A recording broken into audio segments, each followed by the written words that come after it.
Tem sonhos que não pedem pressa, eles pedem presença. A lua crescente em touro nos lembra que crescer não é voar sem direção, é criar raízes enquanto expandimos. O convite do episódio de hoje não é para fazermos mais, mas sustentar o que já começamos sem nos abandonar no caminho.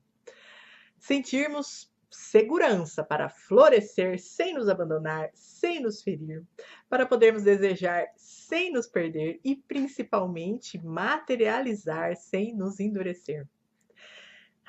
Respiremos. A terra está nos esperando. Depois de encerrar, de cortar e de discernir na lua nova, não somos lançadas direto ao voo. Existe um intervalo, um chão que ainda está sensível, um corpo reaprendendo a confiar.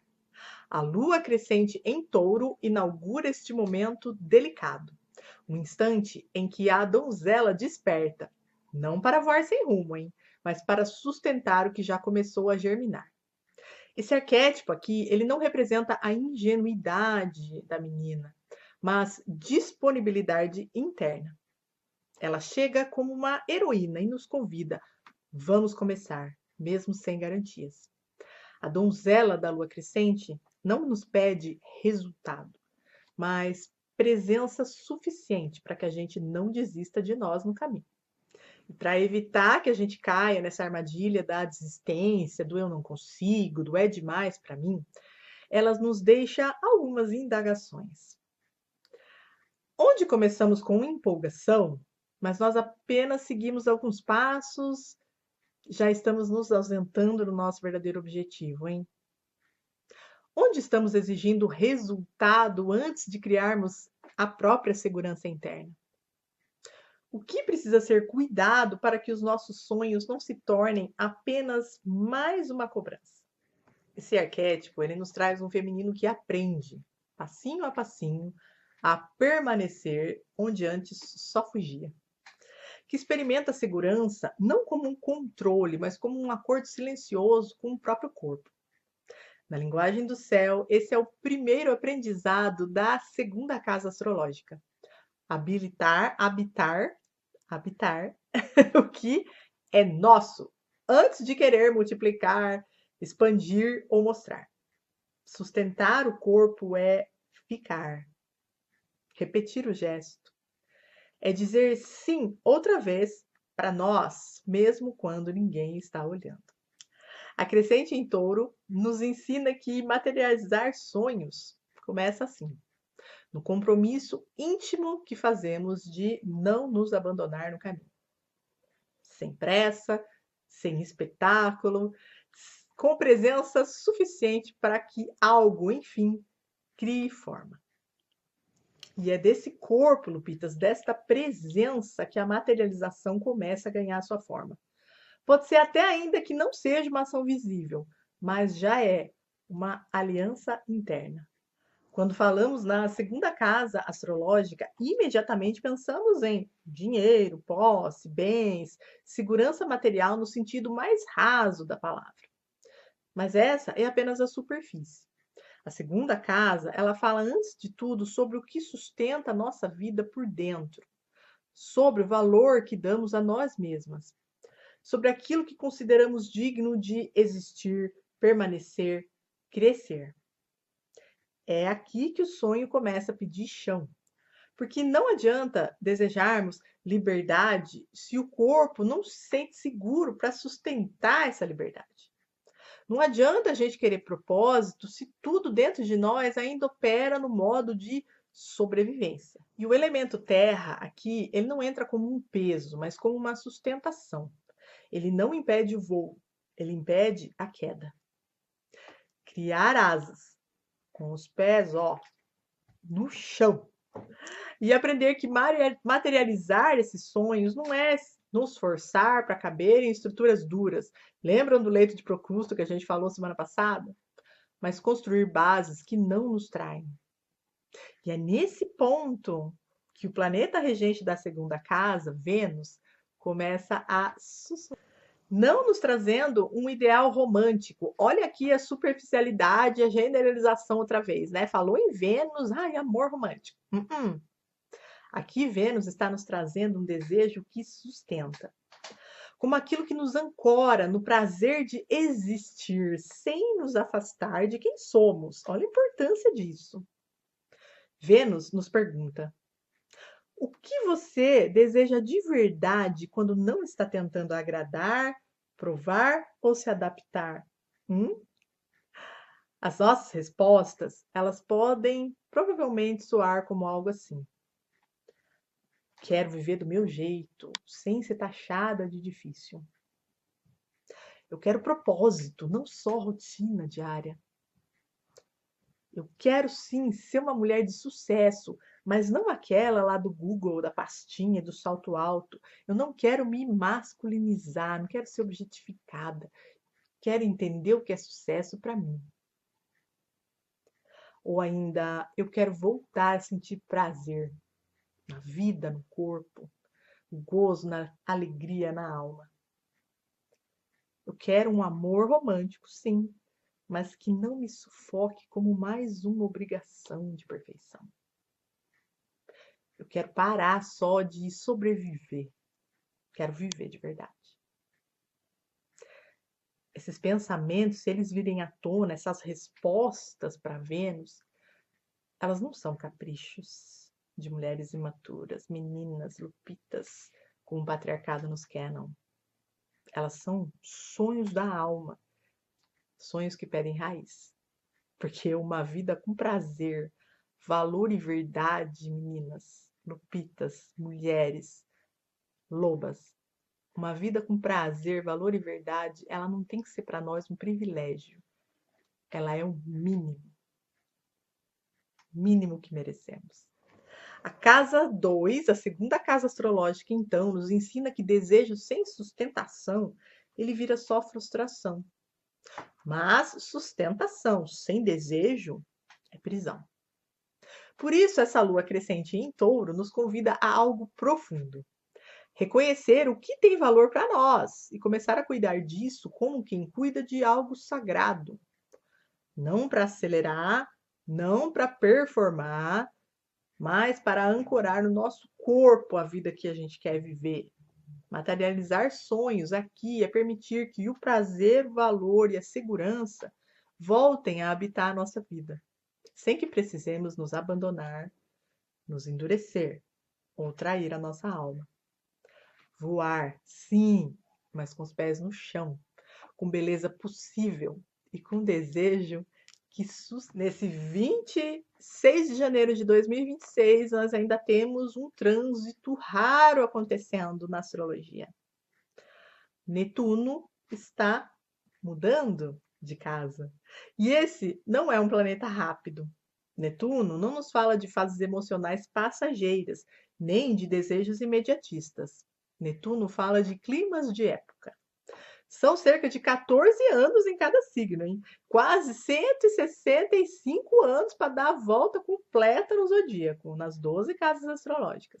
E por onde Netuno passa, ele dissolve certezas antigas, desfaz ilusões coletivas e semeia novos ideais, mesmo que ainda sem forma. Até agora, até dia 25, Netuno caminhava por Peixes, signo do retorno ao todo, da sensibilidade extrema, assim, e do colapso das fronteiras. A gente viveu, então, um tempo de confusão e compaixão, despertar espiritual, mas também escapismo, sonhos grandes, mas um cansaço profundo. Quem aí também sente? Agora, Netuno cruza o limiar. Ele entra na casa astrológica 1 de Áries. E isso, Pitas, isso muda tudo. Áries é o primeiro signo. É o fogo que inicia. É o impulso de existir. Quando Netuno entra em Áries, o sonho ele deixa de ser só uma visão e passa a pedir coragem. Não basta mais sentir, compreender ou idealizar, hein? Algo dentro de nós passa a exigir. Você vai viver isso ou vai só sonhar? Esse trânsito, ele inaugura um novo ciclo coletivo. Nascimento de ideais que querem ação, de espiritualidade que pede corpo, de sentido que exige sim um gesto. Aqui entra o ponto crucial que conecta tudo que a gente falou até agora com esse trânsito astrológico aí, Netuno em Áries, hein? Ele pode virar fuga pela ação, impulso sem raiz, heroísmo vazio. Começar 1000 coisas, ó o começo do ano aí, e não sustentar nenhuma. Ah, Luciana, presta atenção, garota. Isso aqui me pegou muito essa semana. Essa sou eu. Essa sou eu vivendo aí a empolgação sem raiz. Vamos aprender junto? Não vamos mais ser assim. Então, para as lupitas criativas demais e criadoras de menos, assim como eu, Netuno, ele não chegou sozinho nesse episódio, não, hein? Luz e sombra, tá bom. Mas ele vem acompanhado desta crescente em touro, que pede enraizamento, da donzela, que nos ensina aqui a sustentar, da segunda casa, que fala de valor e permanência. Então, o que o céu está nos dizendo agora? Sonhar sim, começar sim, mas sem nos abandonar de novo. Uhul! Netuno em Áries acende o fogo do sentido. Touro nos ensina a manter esse fogo aceso. E é exatamente nesse ponto que a gente começa a tocar no arquétipo fundamental do tarô que vem logo adiante. Hein? A gente sempre traz esses fundamentos. Usa todos os instrumentos que couberem no nosso caldeirão para nos auxiliar na nossa vida plena e criativa, não é mesmo? Então, porque o sonho, quando encontra o chão, quando o ideal encontra corpo e quando o desejo encontra o valor, o tarô, ele chama isso de Ás de Ouros. Tá aqui o nosso Ás de Ouros do deck Waite Smith. De forma arquetípica, cada naipe do tarô, ele vem para falar de um plano da existência humana e é conectado a um dos 4 elementos, ok? Ouros é o naipe da terra. Ele fala do corpo, do tempo, do que cresce devagar, mas fica enraizado. Enquanto paus, fogo inicia, copas a água sente, espadas o ar pensa, ouros pergunta. Isso aí, que você tanto quer e tanto sonha, sustenta a vida? O ás de ouros, ele é o primeiro gesto desse elemento. Não é ainda colheita, não é sucesso visível, não. É semente. Uma oportunidade concreta, um começo possível. Algo pequeno o suficiente para caber aqui, ó, na palma da nossa mão, mas real o bastante para ser cuidado. Nesse tarô aqui de Waite Smith, o Ás de Ouro, ele surge como um presente que nos é oferecido. Uma moeda sendo oferecida, os pentáculos, nos portais aqui de um fértil jardim. É o momento das possibilidades. Nesse arcano, céu e terra falam a mesma língua. A lua crescente em touro, ela nos ensina a sustentar. Netuno em Áries acende aí o desejo de começar. E o Ás de Ouros vem e nos pergunta: o que você está disposta a cuidar todos os dias, hein? Porque materializar sonhos, geralmente, na nossa experiência, não é aquele grande ato heróico das odisseias patriarcais que a gente aprendeu por aí. Materializar sonhos é compromisso íntimo, é escolha, um passo possível, um ritmo honesto conosco. Um sonho que caiba na nossa vida, na vida que temos agora, no momento presente. Um sonho que cabe como se fosse assim, ó, na palma da nossa mão. O Ás de Ouros, ele não nos pede perfeição, ele nos pede presença. E talvez este seja o grande alinhamento deste episódio. O céu agora, nessa semana, ele não está pedindo mais força, mais sacrifício, mais endurecimento. Ele está pedindo fidelidade ao que é vivo em nós. Sonhar sim, começar sim, mas com raiz, corpo, valor próprio. Porque aquilo que nasce sustentado, Lupitas, não precisa gritar para existir.